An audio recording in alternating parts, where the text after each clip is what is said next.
Меѓународниот монетарен фонд ја намали, односно ја преполови проекцијата за економскиот раст на земјава годинава од 3,2 на само 1,6%.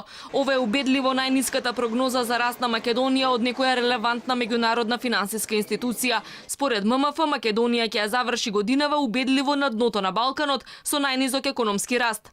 Подобри од Македонија се сите. Србија, Албанија и Косово ќе имаат највисок раст од 4%. Црна Гора ќе оствари раст од 3,7%, Босна и Херцеговина од 3,2%, додека Хрватска очекува економски раст од 2,8%. Стои во најновиот есенски извештај на ММФ перспективи на светската економија.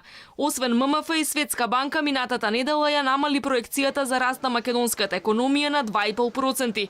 Истовремено владата ја држи оптимизмот дека ќе се остварат првичните проекции за раст од 3,2%, а премиерот пред само еден месец најави дека е можен раст и до 4%. Меѓународните институции ја алармираа владата во повеќе наврати дека треба што побрзо да го намали јавниот долг, кој до крајот на годинава ќе достигне 50% од бруто домашниот производ. Дополнително бараат парите од задолжувањето да не се трошат за тековни потреби, туку за капитални инвестиции кои треба да се реализираат откако ќе се направат сите детални анализи. Капиталните инвестиции драстично потврлија годинава. За 8 месеци се реализираше само 23% од планираното за цела година.